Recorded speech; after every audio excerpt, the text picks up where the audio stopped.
আমি 2024 সালের এইচএসসি শিক্ষার্থীদের দাবির সাথে একমত। তবে আমার একটা শর্ত আছে যে পরীক্ষা পেছানো হোক, তবে আগস্ট পর্যন্ত না, তার আগে পরীক্ষা হোক। কেন কথাগুলো বলছি আমি বলি, কয়েকটা পয়েন্ট আমি বলি শিক্ষার্থীদের পক্ষ হয়ে। প্রথমত, বর্তমান যে পরিস্থিতি, বর্তমানে আমি সিলেবাস, পরীক্ষার ডেট এগুলো সব বাদ দেই। বর্তমানে একদম তীব্র তাপপ্রবাহ চলছে বিভিন্ন এলাকায়, এবং এইটা কিন্তু গত 1-1.5 মাস ধরে চলছে। শিক্ষার্থীরা এই কারণে কিন্তু পরীক্ষার প্রস্তুতি কতটা নিতে পারেনি, এমনকি স্কুল কলেজ পর্যন্ত বন্ধ দেওয়া হয়েছে।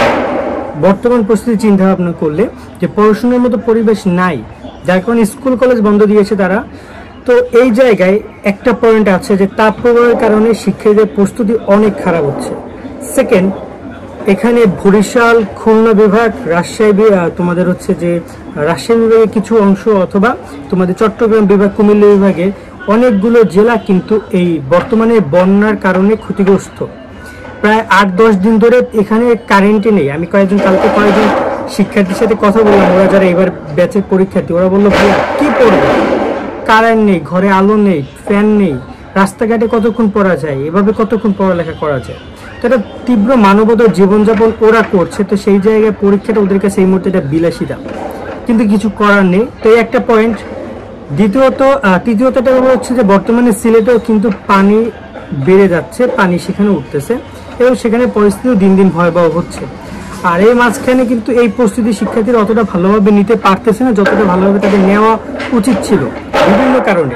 তো এই প্রাকৃতিক বেশ কয়েকটা কারণে, গরম, বন্যা এবং আরও কিছু পানি, জলোচ্ছ্বাস ইস্যুগুলো শিক্ষার্থীদের একটু হলেও ডিমোটিভেট করছে তাদের পরীক্ষায়।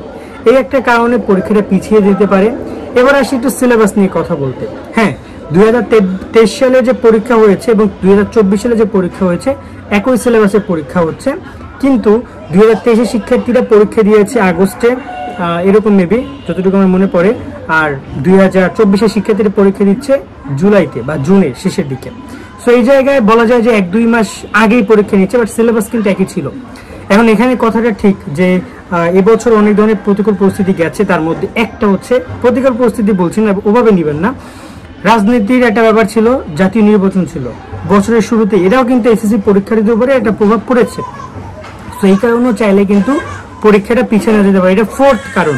ফিফথ কারণ হচ্ছে সিলেবাস, একই সিলেবাস, তাদেরকে যদি আগস্টে পরীক্ষা নেয় তাহলে এদেরকে নেওয়া যেতে পারে, কিন্তু সেই জায়গায় পরীক্ষাটা একটু আগে নেওয়া হচ্ছে। তবে এ ব্যাপারে একটা কমপ্লেন আমি শিক্ষার্থীদেরকে দিব, শিক্ষা মন্ত্রণালয়ের পক্ষে, যে যখন রুটিন প্রকাশ করেছিল তখন যদি তারা এই ব্যাপারটা নিয়ে কথা বলতো, তাহলে ব্যাপারটা কিন্তু আরো সহজ সমাধান হইতো। কিন্তু তখন তারা এই ব্যাপারটা নিয়ে কথা বলে নাই, এখন ঠিক পরীক্ষার এক মুহূর্তে কথা বলছে। এটা শিক্ষার্থীদের অফকোর্স বড় একটা ভুল। হ্যাঁ, তারা বলতে পারে ভাই তখন রমজান ছিল, এটা ছিল, ওটা ছিল। বিষয়টা হচ্ছে ভাই, তোমাদের পরীক্ষা তো রমজানের কারণে থেমে থাকবে না।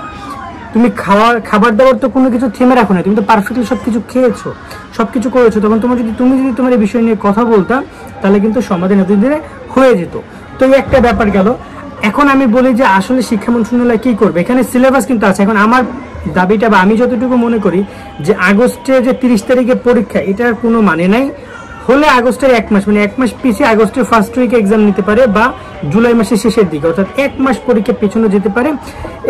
এই যে যাই হয়েছে টুকটাকে সবকিছু 1 মাসের মধ্যে আমার মনে হয় যে যথেষ্ট সময়। 1 মাস যদি শিক্ষার্থী ভালোভাবে টাইম দেয় বইয়ের উপরে, তারা তো যদি এখন থেকে পরীক্ষা পিছিয়ে নিয়ে 1 মাস রাখে, তাহলে 2 মাস টাইম পাবে, 2 মাসে অনেক কিছু করা যেতে পারে। এটা শিক্ষার্থীর উপর ডিপেন্ড করে, বাট মনে হয় যে 2 মাস না, 1 মাস পিছনে হলে পারফেক্ট আছে।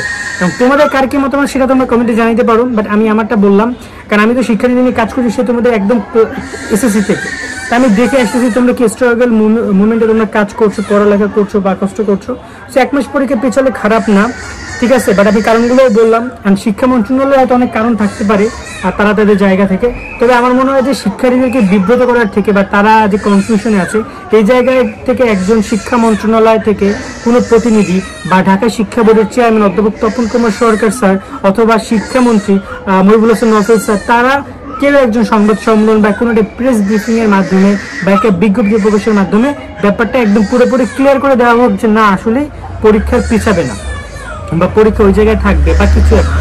কারণ কি, শিক্ষার্থীরা একটু কনফিউশনের মধ্যে আছে। অনেকেই বলতেছে কি হবে, কেউ ঘরে বসে তামসা দেখতেছে, কেউ বাইরে গিয়ে তামসা করতেছে।